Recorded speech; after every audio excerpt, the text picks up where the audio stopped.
of the trends that we see today, in fact, are not that surprising. What I term a global legitimacy crisis. If you think pre-COVID, which seems like a generation ago, but if we think about the pre-COVID era, the truth is we were already seeing a significant challenge to the status quo.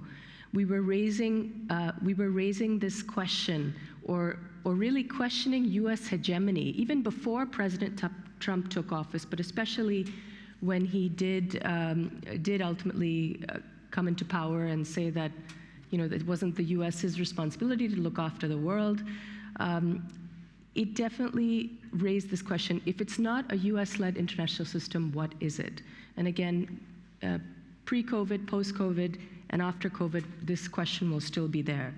Secondly, I would argue that given the recurrent anti-government protests, anti-government sentiment that we saw manifest itself all over the world post-Arab Spring in every region, it's really led to this larger question or debate: is democracy in its current form still the best system for us to deal with 21st century challenges?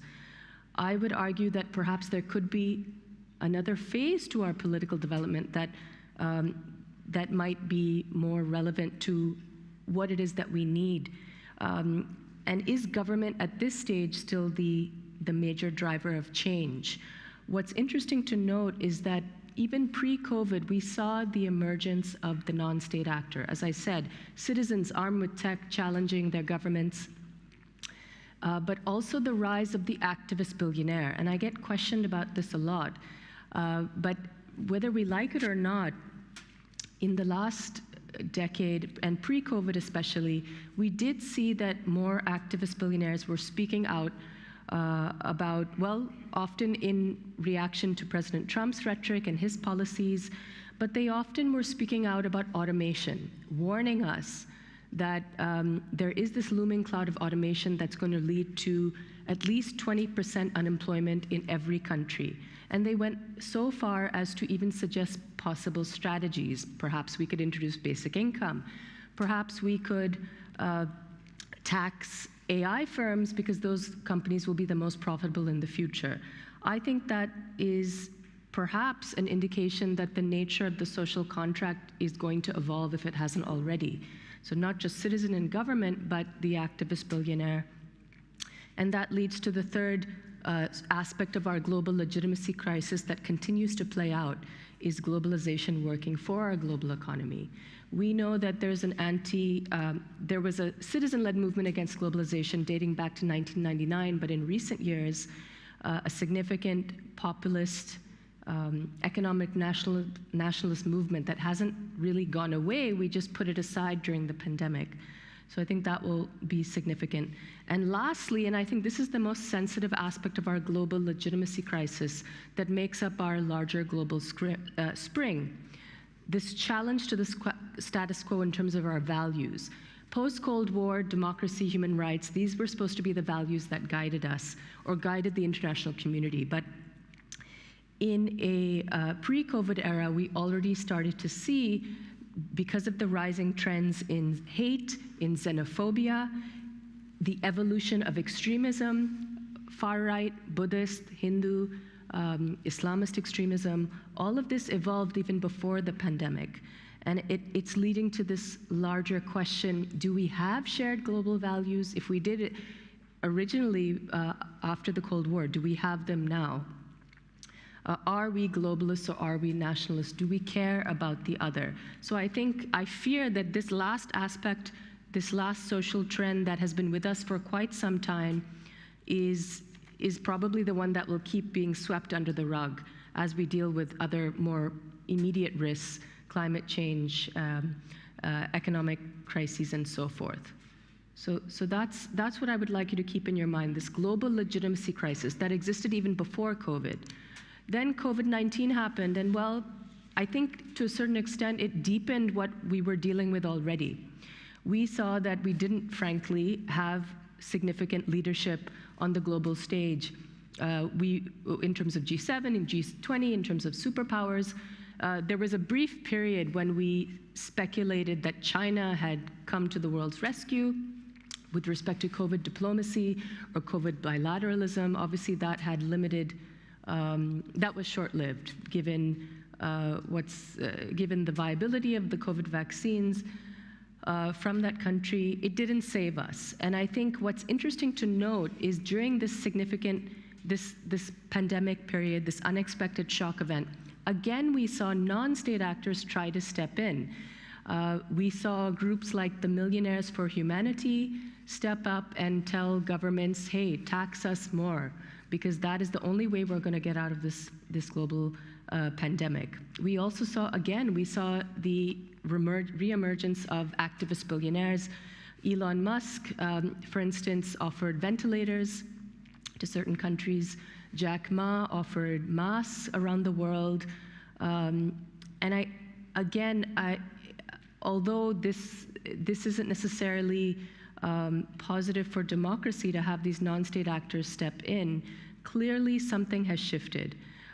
Related to that, politically speaking, in most countries, governments fell short of citizen expectation. I'm sure you remember all the protests that happened against lockdown measures, against the frustration regarding government policy, and we saw anti-government protests emerge in most parts of the world, re-emphasizing or reminding us that we have existed in this crisis of political legitimacy, where again we saw citizens raise this question: are our governments able to tackle these issues that come up?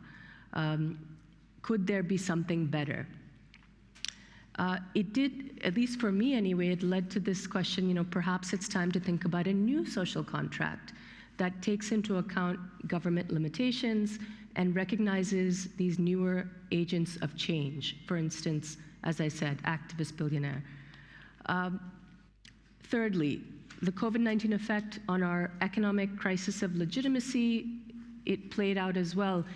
Despite the many attempts by governments with relief packages, and the long-term effect is still unknown, the truth is most finance ministers openly said, we probably won't be able to help everybody. And it's led to this larger sort of social class that existed even before the pandemic, the precariat. These are people who have been left behind by globalization. Maybe they were impacted by the global youth unemployment crisis, and now perhaps they're being left behind by COVID-19. And this is a concept that was coined by Guy Standing, an economist at SOAS. So I think COVID-19 has increased or broadened the scope for more precariats who feel left behind and perhaps are suffering from an occupational identity crisis. There's no job security for them. Lastly, in terms of what was happening within society, we definitely saw the same social trends play out. More hate, more xenophobia. I'm sure you're aware of the East Asian backlash that manifested itself and continues, frankly, across the US, and there are examples here in Europe as well. If you look to Asia, there were many examples of minorities who were already felt disenfranchised or excluded from government policy. For instance, the Indian minority in India, the Muslim minority in India, but also Rohingya refugees in places like Malaysia, who were being, they painted as though they were the scapegoats. They were blamed for COVID-19. And I think the only silver lining that I could think of during the pandemic was the idea that we were reminded perhaps that there is a sense of shared global values after the unfortunate end to George Floyd, where you saw protests against racism in over 60 countries. This was in the pre-vaccine era. And it did, for a moment, it felt as though we were united against racism and around this shared value, which I thought was again, the one silver lining. Lastly, we have to think about the war, Ukraine war, and I know we'll be talking about the effect of the war later today as well. Again, it's hard to really project anything positive, but I will, if we think geopolitically, the truth is, and we are seeing this emergence of great power competition. US versus China, that will persist in terms of tech trade wars and sensitivity around Taiwan, Hong Kong, and even now the Solomon Islands. You could argue that you are seeing US versus Russia dynamics play out in terms of the Ukraine war. But I think what's going to be most compelling in the coming years is the US versus China and Russia dynamic that is playing out. Because China and Russia, as you may be aware, days before the pandemic, signed a joint partnership, militarily speaking and economically, that seems to be targeting US hegemony, US power, and I think that will be significant going forward. Worst case scenario, and obviously I hope this isn't the case, but there's still the risk of World War III. I think President Putin of Russia has said recurrently that he could use nuclear weapons, and he brought this up recently in relation to Finland and Sweden's possible NATO membership. And I think that could be decided in the next week or two, and could that then lead to the use of nuclear weapons by Putin and World War III? It is plausible in the near term. Silver lining. I think the one positive silver lining we've observed, which I hope will continue, is the sense of a more united global community. The fact that so many people around the world, so many governments, not all, but so many governments have rallied around President Zelensky. I also think it's significant to see the EU appear more united, because during the pandemic there was so much concern about a fractured EU not being able to handle the pandemic. I think that could be significant. And again, the EU seems to have emerged as a real geopolitical player given what has happened in Ukraine. Politically speaking, we've existed in this backdrop the last 15 years with the decline of global freedom, according to various studies. And I think to a certain extent that's going to continue, more anti-government sentiment as we ease out of the pandemic and deal with the war effect. And I think, frankly, the US as a global promoter of democracy, human rights seems, it feels like a joke after the US pulled out of Afghanistan in the way that it did. It's not a US-led world order from my perspective, and domestically the US has a lot of problems in terms of polarization and so forth. But I think, again, the silver lining could be that, in a sense, President Zelensky of Ukraine has reminded us what real leadership is after so many years of feeling as though we didn't have political leadership in our countries, in many of our countries. Could this lead to a renewed faith in democracy that strengthens democracy within our borders because of the effect of Zelensky? That's the hope anyway. Economically, everyone is aware, and we'll talk about this more later, food and fuel crisis leading to a hunger crisis. Even last year, we had over 193 million who faced hunger. It's obviously a lot worse, given that we've lost 30% of the world's wheat, 20% of the world's maize, 80% of sunflower seed oil. The IMF recently said that the global economy is definitely slowing down to 3.6%. But I think longer term, the silver lining or the hope in terms of strategy, policy, will be more support for the blockchain economy that will lead to an additional 1 trillion, according to PwC. I think this audience will appreciate this point too. We need more women working to uplift our global economy. It could lead to over $12 trillion more to the global economy. And this was predicted back in 2015 by McKinsey. I'm not sure why it hasn't happened yet. The future, there's so much discussion about the future is female. The future is now. So I hope this comes to fruition. I think it's interesting to note, even before the Ukraine war and this concern around energy, we have seen a notable increase in climate tech investment. It's tripled to over 87 billion in the last year. And perhaps, given what we're experiencing with this food crisis, there will be a push towards more self-sufficiency in food. Or I know there's a lot of talk by, again, a lot of these billionaires about engineering food in light of climate change.